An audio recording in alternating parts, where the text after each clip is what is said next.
They say the best revenge is living well, but I learned the real version is calmer, colder, and far more satisfying at dinner. You sit across from people who think they already won, and you let them keep smiling until the floor disappears beneath them. My name is Harold Whitmore, and for 22 years I have owned a company large enough to change other men's lives. We move product across 14 states, employ thousands, and clear numbers that would chill a cup of coffee in your hand. But if you saw me on a Wednesday morning watering tomatoes in Beckley, you would offer me a coupon, not respect. That is exactly how I prefer it, because invisibility is cheaper than armor and often far more effective than either power or noise. I drive an old 2006 Toyota Tacoma with a cracked passenger mirror and wear a plain watch because it tells time well enough. I do not collect flashy symbols because men who need to display wealth usually do not understand what wealth is protecting. My daughter, Evelyn Whitmore, did not inherit my taste for disappearing into ordinary clothes and quiet routines. She is sharp, beautiful, emotionally perceptive, and cursed with a weakness for men who enter rooms as if rooms were built for them. 3 Thanksgivings ago, she brought Damian Sterling home, and I shook his hand and read him before dessert arrived. My first thought was simple. This is a man the world has polished for years and rarely forced to hear the word no. To be fair, Damian Sterling was not cruel, stupid, or lazy. He was capable, polished, ambitious, and surprisingly competent. I quietly vetted him through internal channels because fathers who build empires are not known for casual due diligence. His numbers were strong, his instincts were sharp, and his judgment under pressure looked better than most older executives. So when Evelyn Whitmore told me she was serious, I made the strangest hiring decision of my professional life. I arranged for Damian Sterling to become CEO of my company without ever telling him who his real owner actually was. He thought he had been headhunted by a prestigious search firm, interviewed by a board, and chosen on pure merit. That was mostly true, which mattered to me because I was testing character, not manufacturing an empty title for appearance. Evelyn Whitmore knew the secret, of course, and she called the entire plan sweet, insane, and deeply unwell. I told her I preferred the phrase strategic family planning, which earned me the exact look daughters reserve for odd fathers. For 14 months, everything held together better than I expected and worse than I was emotionally prepared to admit. Damian Sterling ran the company well, and that pleased me while also irritating me because it validated my daughter's judgment. I was not ready to concede that Evelyn Whitmore had better instincts about men than I did, but evidence was accumulating. Then one Thursday evening in March, Damian Sterling called and invited me to dinner with his parents in town. He sounded warm, respectful, and slightly performative in the polished way young executives use with older men they underestimate.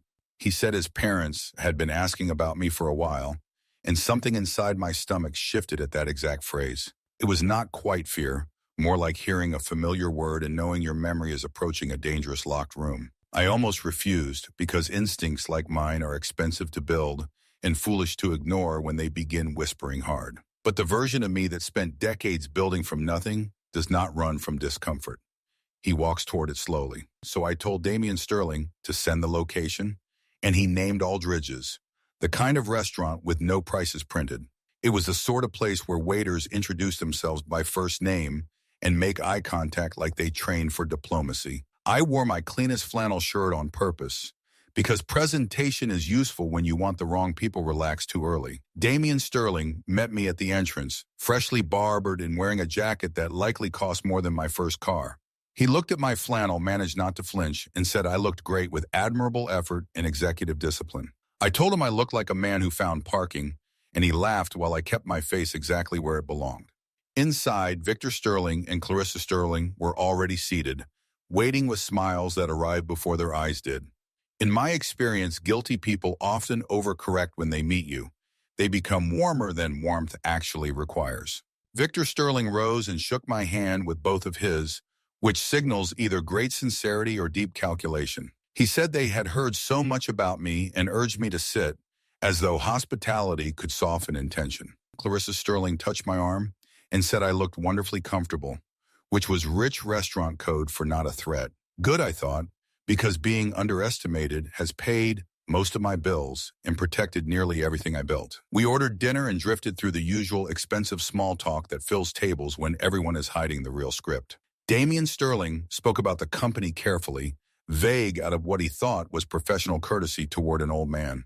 Victor Sterling asked about my small property in Beckley, a detail Evelyn Whitmore must have mentioned somewhere before. I told him I grew tomatoes, and he nodded in the attentive way people do after they have already stopped listening. 40 minutes passed between the entree and the moment I began wondering whether my unease had merely been imagination. Then Victor Sterling reached inside his blazer and removed a thick cream envelope with deliberate, careful ceremonial slowness. He placed it before me gently, the way people place objects when they want significance to arrive before explanation does. He folded his hands. Clarissa Sterling lifted her wine glass, and Damian Sterling stared firmly at his own plate. That detail stayed with me, because a man avoiding eye contact is often hearing more than he wants to hear. Victor Sterling lowered his voice and said there were matters from the past that deserved a real conversation at last. I looked at the envelope, then at him, then at Damian Sterling, still studying salmon like it owed him money. And there it was, the shape of the thing I had half expected, finally stepping fully into the light between us. 22 years of building, silence, and burial suddenly condensed into one cream envelope on one polished restaurant table. I lifted my water glass, took a slow sip, and told Victor Sterling there was something he should know first. He smiled the smile of a man certain he held every card needed to finish the game he had prepared. I leaned forward and said, I never sit down at a table I have not already flipped in my mind. The envelope sat between us like a grenade with the pin half pulled, and nobody knew whose hand mattered yet. I did not open it right away because games like this are decided by who blinks first, not who speaks first. The restaurant, the timing, the dramatic pause, the envelope itself, all of it had been choreographed with care. Choreography only works when the other person follows the steps provided, and I had no intention of dancing tonight. So I picked up my fork, cut into my steak, chewed slowly, and let silence grow heavy over the table. Clarissa Sterling shifted first, and Victor Sterling's patient smile cracked slightly in one corner under the waiting. Damian Sterling still did not look up, which told me his role in this evening was not what his father implied.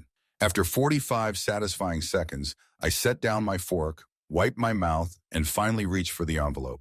The documents inside were photocopied, neat, lawyer-touched, and organized with the confidence of prepared accusation. I barely needed to read beyond the first page, because one name froze my chest while also calming it completely. The name was Edward Vale, a man I had not thought about in years without also thinking about termites and theft. In 1987, Edward Vale and I were 26, broke, ambitious, and stupid enough to believe trust could scale quickly. We built a small manufacturing outfit in Columbus. Nothing glamorous, just metal parts for machines the world relies upon. For 4 years, we built that company together, and for 4 years, I ignored signs he was hollowing it quietly. He skimmed not in grand gestures, but steadily, the way termites work until the structure fails under one wrong lean. By 1991, Edward Vale had siphoned enough money to fund a competing operation using clients and contacts we built. He poached our relationships, abused my trust, and used proprietary access to construct betrayal with admirable administrative order.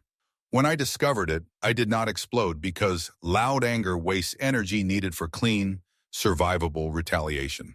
I went quiet and spent 6 months documenting every transfer, contract diversion, forged signature, and buried financial trail. When the file grew thick enough to ruin him 17 different ways, I sat across from him in that office. I gave Edward Vale a choice: walk away, dissolve the rival firm, surrender his stake, and disappear cleanly. Or I would carry the evidence to the district attorney and let a jury enjoy every page of his ambition. He chose to disappear, and I rebuilt alone, promising myself never again to trust a partner without proof. What I did not know then was that Edward Vale had a younger brother 15 years behind him in age. That younger brother had grown up hearing one broken man's version of events, polished by grievance and stripped of guilt. That younger brother was Victor Sterling, seated across from me now with inherited anger and borrowed certainty in his eyes.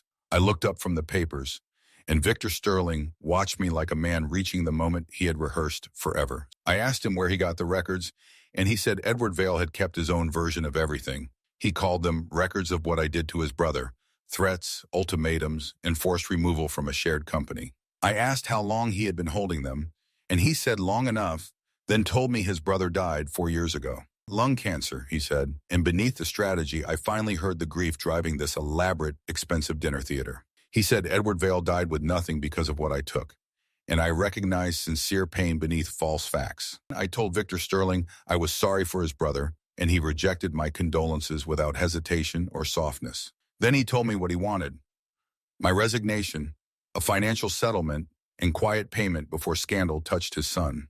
That was when Damian Sterling finally looked up, and what I saw on his face mattered more than the envelope. It was not conspiracy, not triumph, not smug participation.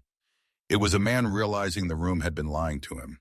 His eyes moved between me and Victor Sterling, carrying the panic of someone invited to dinner. Not family extortion. He said, "Dad," just once, and Victor Sterling shut him down with the cold efficiency of a closed metal door. I filed that away immediately because small moments reveal hierarchy faster than raised voices ever managed to do. I turned to Damian Sterling and asked directly how much he had known before this dinner began unfolding tonight. He opened his mouth, hesitated, looked at his father, then exhaled like a man suddenly mistrusting his own answers. He admitted there was history between our families and some old debt his father believed still needed settling somehow. He said being close to me had been described as an opportunity, then stopped because the sentence had already confessed enough. Clarissa Sterling chose that moment to place her hand over mine with a warmth so manufactured it felt itemized. She said this did not need to be unpleasant, because we were family now and only trying to make things right. I looked at her hand, her smile, and the readiness behind both, then told her to hear me very clearly. Men who survive 30 years in business do not walk into rooms like this empty-handed when instinct has been whispering. During the week before dinner, I had made some calls of my own and assembled a quieter, smaller envelope. I placed my plain white envelope on the table, unremarkable in appearance and lethal only in evidentiary terms. I told them Edward Vale's records were incomplete, which made sense for a man committed to a false narrative. People crafting lies keep pages that protect their version and lose the pages that indict the storyteller personally. In my envelope were original bank records from our joint accounts between 1989 and 1991, untouched and chronological, and they showed withdrawal patterns, wire transfers, and a shell company registered in Edward Vale's wife's maiden name. I also had correspondence where Edward Vale discussed copying our client list and building a rival firm off our labor. And I had a signed affidavit from Martin Croft, his former accountant, 71, healthy, and willing to testify. The confidence drained out of Victor Sterling's face, leaving something rawer, angrier, and much closer to grief. He said I had destroyed his brother, and his voice no longer sounded dressed for dinner or polished for leverage. I told him Edward Vale destroyed himself, then told a story that let him die feeling wronged instead of guilty. Victor Sterling accused me of threatening and forcing him, and I answered that I had given him a legal choice. It was the same choice the law would have offered, only with less public humiliation and a faster conclusion. What Edward Vale did with that choice belonged to him, not me, and no grief could responsibly erase that fact.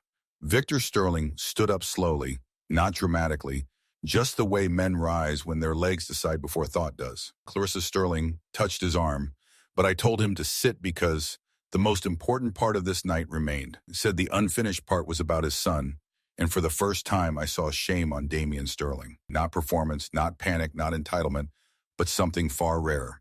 The clean pain of seeing a parent clearly. I told Damian Sterling I needed him to listen as if I were only Harold, not his father-in-law tonight. He nodded barely, and that was enough because real attention is often visible long before words confirm it. I leaned forward and told him I had known exactly who he was before he entered my daughter's life. I told him what came next would rearrange everything he thought he understood about the last 14 months. Right then, a waiter drifted near the table and asked brightly whether anyone might be interested in dessert. All four of us stared at him in total silence until he backed away with the instincts of a battlefield medic. The quiet old man in the flannel was about to stop being a guest in Damian Sterling's world entirely. I poured myself more water, took one measured sip, and began the kind of reveal that requires no raised voice. I asked Damian Sterling what he knew about how he had actually received his position as CEO of the company. He straightened automatically, the reflex of a man used to boardrooms, numbers, and the safety of prepared composure. He said he was headhunted by a search firm, interviewed by the board, and chosen through a competitive process. I told him that was true, that his numbers were excellent and his instincts strong, and he should keep that fact. Then I explained the search firm had been contracted by me, and the interviewing board ultimately answered to me. I told him the corner office, car allowance, salary package, and title all existed inside a company I owned. Entirely, fully, continuously, for 22 years, I said, while watching his expression shut down in stages. It was like watching a computer receive information too incompatible to process and simply stop rendering coherence. He started to speak and I gave him the rest. Harold Whitmore, founder and sole owner of the company. I said, the marsh in the company name belonged to Edward Vale, and I kept it to remember the lesson. For 14 months, Damian Sterling had run my company, reported to my executives, and signed contracts on my authority. Silence swallowed the whole table, and somewhere in that silence, Victor Sterling seemed to become physically smaller. He looked like a man watching a building he spent years constructing, fold inward floor by floor without fire. Damian Sterling asked me why, and the question came out younger than he intended, stripped of boardroom polish. Clarissa Sterling made a sound halfway between a gasp and a scoff and called the whole arrangement a test. I told her no, with complete sincerity, because this was not a test. It was what fathers do differently. I gave Damian Sterling a quiet moment, because I am not a cruel man and shock deserves stable footing. Then he ran his hands through his hair, stared at the tablecloth, and turned slowly toward Victor Sterling. Something in his eyes had changed from confusion into a colder, cleaner understanding that I had not predicted. He asked his father one question, just 2 words really. How long? And the room tightened around them instantly. Victor Sterling tried to evade, but Damian Sterling pressed and asked how long he had known who I was. With visible reluctance, Victor Sterling admitted he suspected after hearing the company name from his own son. He said Edward Vale had mentioned Colton years earlier, and research confirmed the connection before the engagement. Damian Sterling repeated that timeline slowly, realizing his father knew before he and Evelyn Whitmore married. Victor Sterling said he was protecting the family, but the phrase collapsed under its own manipulative emptiness. Damian Sterling answered flatly that his father had positioned him, spotted an opportunity, and encouraged the relationship. In that one sentence, he named the thing correctly, and naming a betrayal often breaks its remaining power. Clarissa Sterling reached for her son's hand and tried invoking Edward Vale as if blood could excuse deceit. Damian Sterling pulled away and told her not to bring his uncle into this now, not like that. I stayed still because what unfolded across that table no longer belonged to me or my prepared evidence.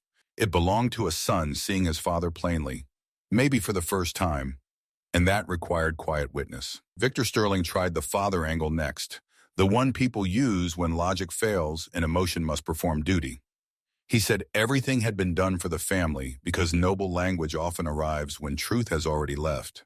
Damian Sterling stopped him and asked to what end exactly, his voice cracking before hardening into adult clarity. Help you extort my father-in-law, he said, using my wife's family to settle a 30-year lie and grudge. Victor Sterling had no answer for that because accurate sentences are difficult to survive when spoken aloud clearly. I picked up my water glass again, mostly to keep my hands busy while history rearranged itself in real time. After a long pause, Damian Sterling turned back toward me, wearing the same composed face he wore in board meetings. And for the first time that evening, I saw him not as my daughter's husband, but fully as a CEO. He told me he owed me an apology, and I answered that he did not, because ignorance is not guilt. He said he knew enough to feel something was wrong and still sat there while the envelope was placed down. He said that version of himself, staring at his plate while it happened, was not who he wanted to be. I looked at him for a long moment and told him the fact he knew that changed everything important. I told him that was exactly why he would still have a job on Monday morning after tonight ended. Relief crossed his face, trying hard to remain dignified, and I respected him more for that struggle too. Then I turned back to Victor Sterling, who lifted his chin with the final posture of defeated pride. I told him the documents he brought were incomplete, misleading, and harmless once placed beside my fuller record. I said he had come wielding in what he thought was a weapon, but it was only a photograph of one. His jaw worked soundlessly because some humiliations do not permit language to arrive in time for defense. I told Victor Sterling I would not pursue legal action, though I easily could if punishment were my goal. Not because he deserved lenience or missions, but because grief can deform decent people into actors inside inherited false stories. I said I was genuinely sorry for the way Edward Vale told him that story and made him carry it. Clarissa Sterling's eyes wet slightly, though whether from shame or exhaustion I could not responsibly say. Then I leaned in and gave them the last part, the sentence that would settle the shelf forever. Damian Sterling is the CEO of my company, I said, and Evelyn Whitmore is my daughter and shareholder. On her 25th birthday 3 months ago, Evelyn Whitmore became a majority shareholder in that same company. I told them their son had married into the very thing they had spent years trying to take a piece of. And the only reason that future remained available to him, and by extension to their family, was character. In the last 10 minutes, Damian Sterling had proven he was not his father, and that made all the difference. The silence after that was the most expensive silence I had ever purchased, and it cost me absolutely nothing. Victor Sterling picked up his napkin, folded it carefully, and laid it down like a man done using hands. He told Clarissa Sterling they should go, and she nodded quietly without looking at me or their son. They stood, and Victor Sterling reflexively moved toward the cream envelope before deciding to leave it behind. Smart, I thought, because carrying failed leverage out of a room often weighs more than leaving it there. He paused at Damian Sterling's shoulder and said he would call later. Not tonight, and distance filled both words. Then Victor Sterling and Clarissa Sterling walked out of Aldridge's while I watched with no drama at all. What I felt was only the quiet completion of something unfinished for decades finally being placed on the right shelf. Damian Sterling and I sat together in silence for a moment that no longer felt hostile, only altered. Then the waiter returned, bless him, with the confidence of a man who believed the weather system had passed. He asked about dessert again, and Damian Sterling looked at me as if awaiting post-war procedural guidance. I looked back and said yes, because some victories deserve chocolate and honest coffee instead of speeches. I asked for 2 of the chocolate desserts and real coffee, not the decaf nonsense respectable places serve. Once the waiter left, Damian Sterling exhaled like he had been holding that breath since before appetizers. He said he needed to ask something and needed complete honesty from me now, not careful half-truths.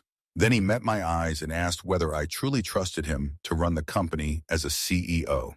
Not as Evelyn Whitmore's husband, not as family by marriage, but as the executive already occupying that seat. I considered the question exactly the way it deserved, without sentimentality, performance, or paternal decoration of any kind.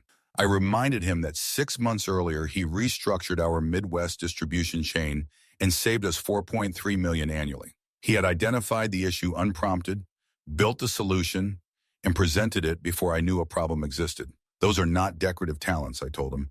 They are the talents of a man fit to carry weight. So yes, I said, I trust you. And he nodded slowly like relief still had sharp edges. But then I added one condition. Monday morning, we would have a proper conversation as 2 honest men. Not father-in-law and son-in-law, not owner and CEO, but 2 men discussing facts, trust, and what comes next. I said there would be no more gaps, no more selective truths, and no more flannel shirt mystery between us. The corner of his mouth moved, and he asked whether I truly intended to keep wearing flannel forever. I told him the flannel was non-negotiable, and at last he laughed a real laugh, not a polished one. It was the first completely honest sound I had heard from him all evening, and the room brightened slightly. The lava cakes arrived, rich and warm, and we ate them in the kind of peace earned through tested honesty. Mom, the chocolate was obscenely good, and I made a mental note to tip the waiter generously on my way out. He had navigated emotional artillery, dessert timing, and elite awkwardness with more composure than many executives I know. After dinner, I walked back to my old Tacoma, the cracked mirror still waiting for repairs I kept postponing. I drove home through the city and let the lights pass quietly while my mind sorted through old names. I thought about Edward Vail, not as the lie he left behind, but as the young man before greed. I thought about Victor Sterling, now burdened with rebuilding a family narrative he had trusted for too many years. I thought about Damian Sterling driving home to Evelyn Whitmore, trying to explain a rearranged understanding of himself. Mostly I thought about what it truly means to build something beyond profit, beyond titles, beyond clever public optics. Building means creating a way of moving through the world that does not collapse when someone finally comes for you. Because someone eventually always comes, whether from envy, inheritance, resentment, or an old lie sharpened for reuse. The goal is not never being challenged. The goal is not being surprised at a dinner table when it happens. By the time I reached my driveway, the house looked modest, warm, and lit from within by familiar neglect. Evelyn Whitmore had apparently stopped by earlier and once again forgotten to turn off the kitchen light before leaving. I sat in the truck for a moment and looked at that light the way men look at small proof of love. Then my phone buzzed with a text from Damian Sterling sent before he could even fully process the night. He said he had told Evelyn Whitmore everything and that she called me impossible while also saying she loved me. He added that she found the flannel embarrassing and agreed with him about my refusal to dress like wealth. I smiled there in the dark and typed back that the flannel built her inheritance and could not be replaced. Some fabrics carry less prestige than the people want, but far more history than anyone at Fine Tables can read. I put the phone away, stepped out, and walked toward my front door carrying no triumph, only completion. Somewhere across the city, Victor Sterling was likely sitting with an empty strategy and a story full of holes. Somewhere else, Damian Sterling was becoming either a stronger man or a broken one, and that part was his. I hoped for the stronger version because leadership is not inherited from charm. It is chosen under pressure. The night had shown me enough to believe he might yet become better than the family training he received. Men build empires for many reasons, but the reason matters because it eventually shapes every room the empire enters. Some build to prove superiority, some to avenge humiliation, some to display status, and some to hide fear. I built mine to protect something. My daughter, my future, my autonomy, in the peace ordinary clothes preserve. That difference is why I could sit calmly while other people arrived armed with theatrical evidence and old anger. Protection makes you patient, and patience lets the loudest people exhaust themselves before you ever touch the board. If you are wondering whether revenge requires rage, the answer is no. Precision has always been far more durable. Rage burns quickly and announces itself, but precision waits, listens, documents, and speaks only when the timing is correct. That is why the dinner ended the way it did, not with shouting, but with one truth after another landing cleanly. People often expect dramatic justice to come with overturned chairs, tears, or someone storming into a rainstorm outside. Real reversals are quieter. They sound like measured voices in the sudden collapse of confidence behind expensive smiles. They happen when facts arrive organized, when lies lose sequence, and when the right witness is still alive. They happen when a son realizes love was used as leverage and decides not to become an extension of that. They happen when a daughter is protected not by control, but by patient foresight and a willingness to verify character. And they happen when a man in flannel remembers that being underestimated is not an insult if it serves purpose. Too many people think appearing ordinary means lacking power, and too many powerful people depend on that mistake. Let them depend on it, because masks made of modesty are often more useful than masks made of status. In business, in family, and in survival, the strongest position is often the one nobody bothers to audit closely. I had audited everyone anyway, because quiet men who love their families seldom outsource critical judgment completely. That is not cynicism, it is stewardship. And stewardship requires seeing clearly even when affection would prefer softness. I cared for Damian Sterling enough to test him, and tonight he finally met the version of himself that mattered. He failed in small ways first, yes, but he corrected when it counted, and correction under pressure is priceless. There are men who never recover from learning their fathers are smaller than the stories they were raised on. There are others who use that moment as a border crossing into adulthood, ethics, and independent leadership. Monday morning would tell me which path Damian Sterling chose after the smoke of family mythology fully cleared. As for Victor Sterling, I did not hate him, and that surprised even me more than the dessert had. Hate requires investment, and all I felt was the tired compassion you reserve for inherited damage left unexamined. He had carried a dead man's version of history for years and weaponized it without checking its missing pages. That is tragic, but tragedy does not excuse extortion, manipulation, or using your own son as an entry point. Grief may explain behavior, but explanation and absolution have never been the same thing, no matter who argues otherwise. The same rule applies in families, companies, and courts. Intentions matter less when choices keep harming innocent people. Clarissa Sterling understood more than she admitted, I think, and silence settled on her before it settled on him. Some people know exactly when a game is lost. They simply lack the courage to say it first aloud. I have met many of them in boardrooms, at dinners, and around conference tables with polished wood and weak ethics. They all share one habit. They mistake politeness for power and think control survives once the facts arrive. It does not, and that truth is worth remembering far beyond one restaurant and one family confrontation. So here's the part people usually skip when retelling stories like this. The lesson after satisfaction matters most.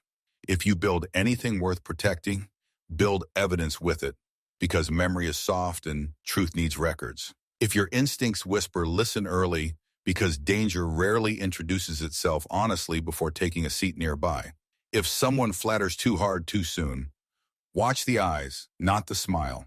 The eyes arrive late in liars. If you love your children, protect them wisely, not possessively, and verify character before you trust charm completely. If you lead people, test for integrity under pressure, because talent without moral spine becomes a very expensive disaster. If old stories are handed down like sacred truth, check the missing documents before inheriting the anger attached. If you are underestimated because you look ordinary, let that gift breathe. Camouflage is a legitimate business strategy. If revenge ever comes to your table, do not rush it, because timing often matters more than emotional intensity. Eat your steak, study the room, and remember that silence is not weakness when it is carrying prepared facts. Speak softly when the truth is heavy, because volume is unnecessary once words can pin a man to his chair. And when the moment finally turns, choose precision over cruelty, because the cleanest ending is the one that holds. My story did not end with applause, flashing lights, or vindictive joy, and that is why it remains useful. It ended with coffee, chocolate, one honest laugh, and the quiet certainty that truth had outlived performance again. It ended with my daughter still protected, my company still intact, and a younger man offered a better path. It ended with an old lie exposed, not by drama, but by patience, records, and the refusal to be rushed. That is often how real victories look. Modest on the outside, decisive underneath, and impossible to reverse once landed. So to anyone listening, build carefully, love fiercely, document everything, and never confuse modesty with lack of power. The people who matter will learn who you are in time, and the people who don't were never reading correctly. Protect what deserves protection, confront what deserves confronting, and let truth do the humiliating whenever possible. Because in the end, the strongest men are not those who prove something loudly, but those who quietly safeguard it. And that night, after everyone finally understood the difference, I went home to my tomatoes and slept just fine.